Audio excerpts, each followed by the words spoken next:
L'uccellaccio del malaugurio è scappato in India. Per incominciare questa avventura però serve un'introduzione degna di una serie televisiva anni 90. Yo, ok, sì. Questa è la maxi storia di come la mia campagna è iniziata, capovolta sotto sopra già finita. Sotto divini sguardi torvi ti parlerò di Malagor, il padre dei corvi. Nelle male lande vagavo e sterminavo, me la sono spassata, che fissa ogni minuto. Poi tutto un tratto Scarbranda si imballò, fece una trottola di me.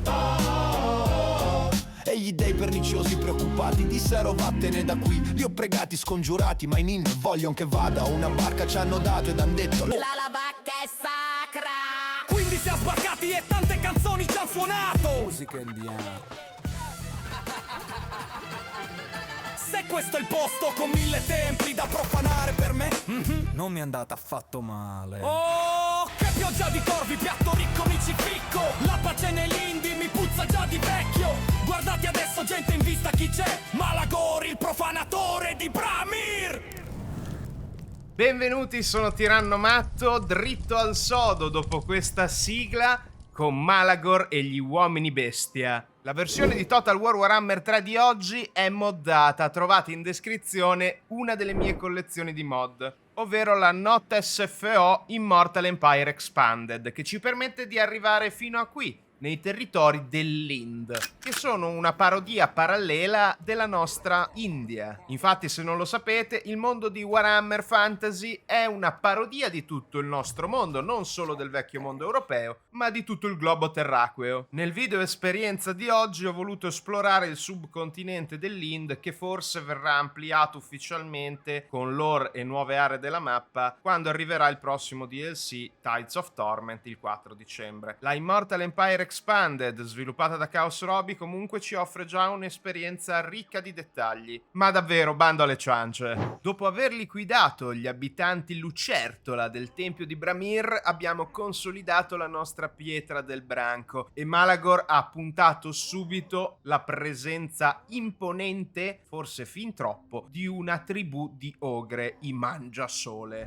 Ma prima di poter fare armi e bagagli, un tale bretoniano molto strano ha deciso di aiutarci nello sconfiggere gli ultimi pochi uomini lucertola che si erano salvati dalla profanazione di Malagor, il presagio oscuro. Sono sicuro che sentiremo ancora parlare di questo Alfonso del Moncey prima o poi.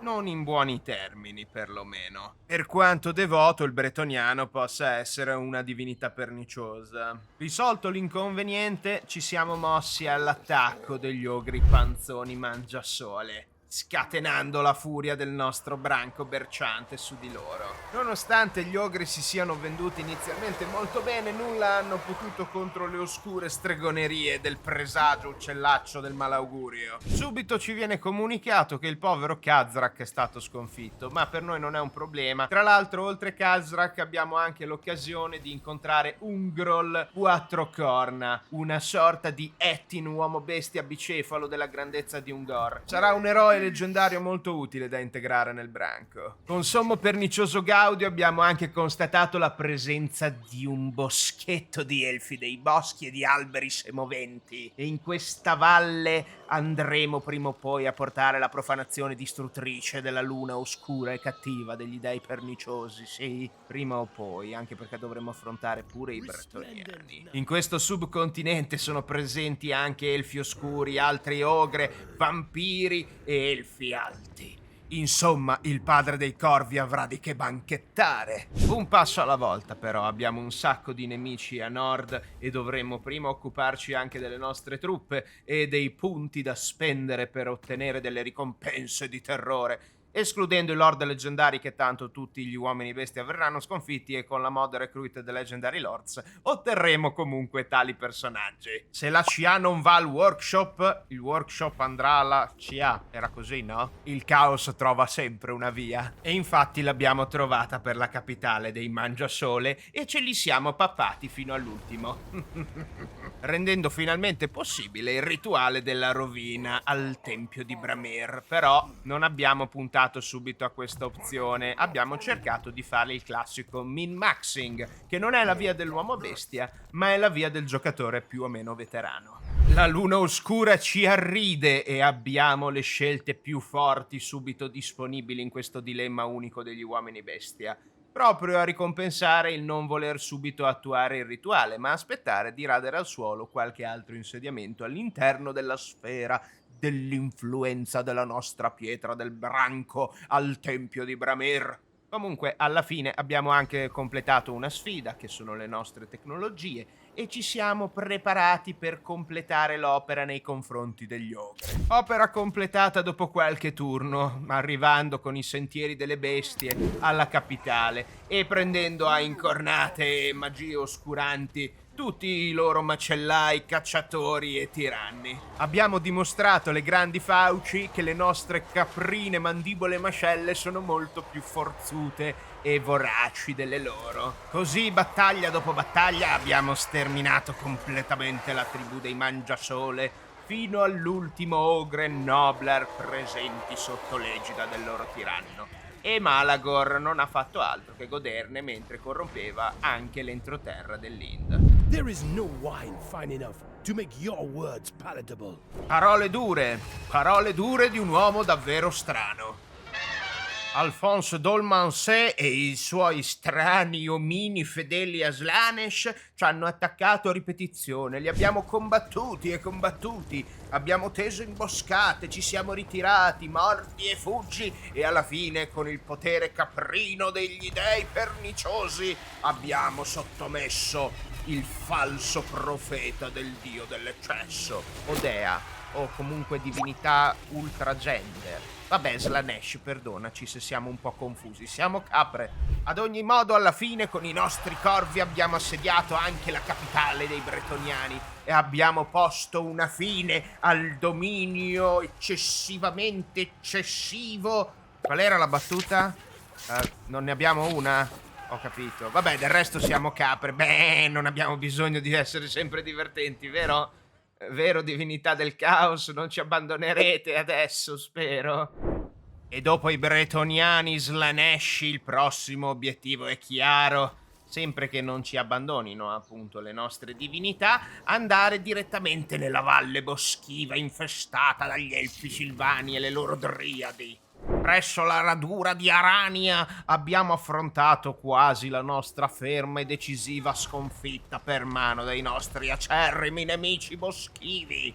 Per il rotto della cuffia e con un sacco di tempeste di corvi e altri corvi e magie strambe, sacrificando tutti i nostri poveri Nogor, siamo riusciti a trionfare. Ed infine siamo riusciti a compiere il rituale della rovina presso il tempio di Bramir.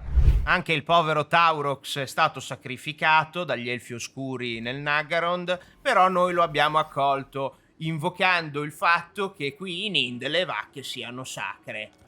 E tra l'altro abbiamo scoperto una località insolita al tempio di Bramir, il carnevale del buon vecchio nonno Nargol. Tutto sta andando veramente bene, molto bene.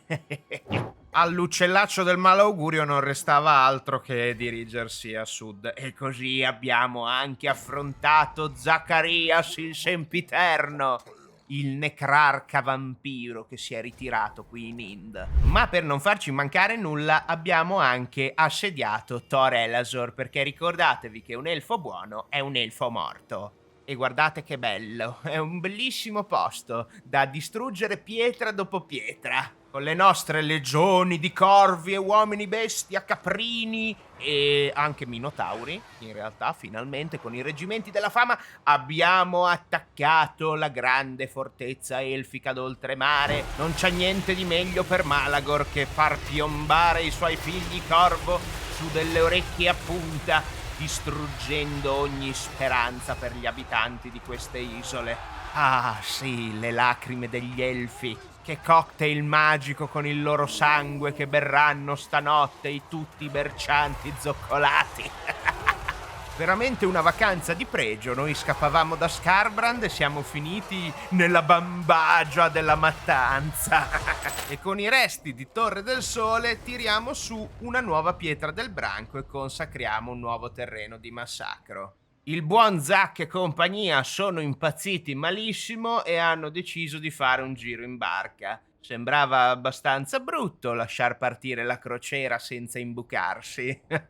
E dunque il buon Malagor ha planato con la sua nave e le sue unità bercianti verso il non morto ubriaco. Abbiamo scorto un bruttissimo presagio per noi seguaci degli oscuri presagi, ovvero un drago celeste con la sua flotta. Yin Yin, la signora dell'oceano. Per fortuna se ne sono andati per altri lidi, non avremmo voluto affrontare una fazione così forte, che vi consiglio comunque all'interno del pacchetto Not SFO, che trovate in descrizione come già vi avevo detto. Dopo alcuni turni finalmente è arrivato anche Taurox, che è stato attaccato da un elfo che non ha capito assolutamente con chi aveva a che fare, perché il super vaccone di bronzo devoto a Korn non guarda in faccia niente e nessuno, e dopo aver picchiato anche questo elfo abbiamo deciso di concludere l'affare Zaccaria e abbiamo preso un'automatica, anche se è stata un po' tragica. Malagor manda i suoi corvi e a tutti i suoi compagni uomini bestia, Khazrak, Taurox e tutti gli altri. Ha visto una grande battaglia sulle porte del Katai, ma è ancora distante che sia uno scherzo di Zinch. Perlomeno il ricordo di Skarbrand che fa di noi una trottola è ben lontano. E per quanto questa battaglia sia in un futuro incerto, le nostre azioni ci dovranno portare a Settentrione. Contemporaneamente il buon Khazrak, che era già arrivato da un po' ma stava difendendo il tempio di Bramir, ha deciso di andare a fare un salutino alla setta di Akali, altra mod che vi consiglio, che aggiunge una fazione a Slaanesh con un flavor tutto indiano. La campagna non è terminata qui, ovviamente, però la mia esperienza iniziale ve l'ho raccontata. Il video di oggi voleva farvi un po' ridere e voleva presentarvi così alla buona, senza impegno, il pacchetto di mod che avete già visto durante le mie live. Se non le avete viste, vi invito ad iscrivervi, ad abbonarvi e a recuperarle, perché anche oggi questo è quanto. Tirannomato out, avventurieri ed avventuriere.